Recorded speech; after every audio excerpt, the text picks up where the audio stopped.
Johnny Mercer, you're the Veterans Minister. A survey from NHS England found that 60% of veterans, serving personnel, reservists, family members and carers found it difficult to ask for help. Is that an embarrassment for the government? I mean, it's not an embarrassment. It's not where I want it to be. Of course not. We work night and day in this place to try and make care easier to understand, easier to access, better joined up, so you don't have to go around and tell your story a number of times. We've transformed it over the last few years. We have single care pathways with things like Up Courage, 19,000 referrals in its first year, 30,000 people have been treated by Up Courage now. You only have to look in the media, on social media, for people whose lives it saves. So look, I think we have fundamentally changed veterans care in this country. I'm really proud of it, but I'm always, conscious of the fact we need to do more until everybody knows about it.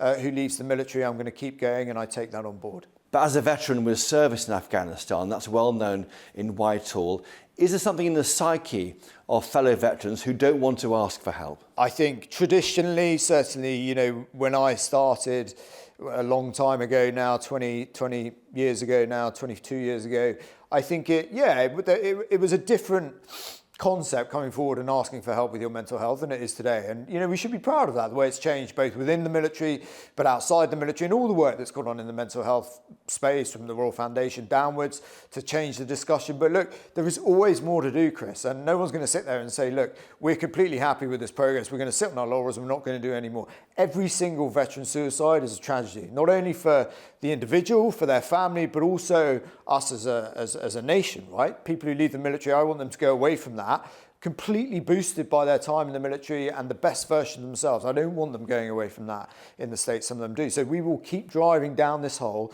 until everybody knows about Up Courage. Everyone knows of the programs that are there. They do work. You can get better and life can get back to normal. And is your role working in Whitehall? You're based here in the Cabinet Office. You're outside of the MOD. The idea is to give you a wider role across government.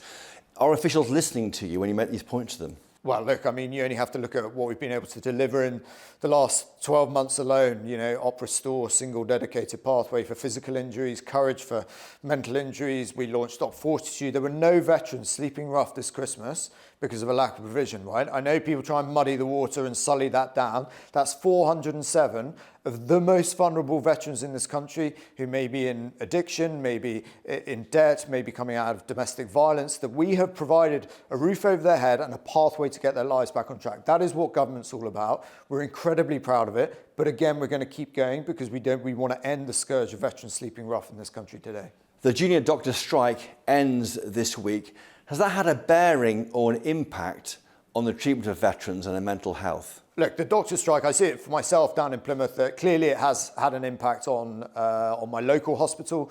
It's incredibly disappointing because people have worked really hard across Plymouth, whether it's clinicians, managers and so on, to bring down waiting lists, get people out of hospital in time for Christmas. This doctor's strike at the hardest time of year is something I profoundly disagree with. Actually, the junior doctors is the last part of the unions we haven't been able to reach agreement with. They've had an 8% rise. They want in excess of 30% pay rise. The Prime Minister's made it clear his mission on inflation. You're seeing the figures change on that. They need to re-engage with the government. We need to get this sorted out because actually when people aren't on strike, those waiting lists are coming down. And that's what people want to see from their government. And on the Post Office scandal, is it right that Paula Venables should hand back her CBE? Well, I think it is the right thing to do. I think if you look at the lives that have been portrayed so vividly in this drama and that have been ruined by what has gone on at the Post Office, I think that is the right decision. I think you got people like Alex Chalk doing a great job seeing what he can do. And Kevin Hollinrake, he's been working on this for years, actually. I'm not saying the media haven't covered it, because they have, but it hasn't had the priority it's had. People like Kevin have been going on this as a backbencher through Westminster Hall into the House of Commons. He's now the Post Office Minister who's dealing with it, and I'm really pleased to, I hope that we can get real progress on that. And just finally on the Post Office, surely the government should wipe clean the slate for any sub-postmasters convicted in this scandal.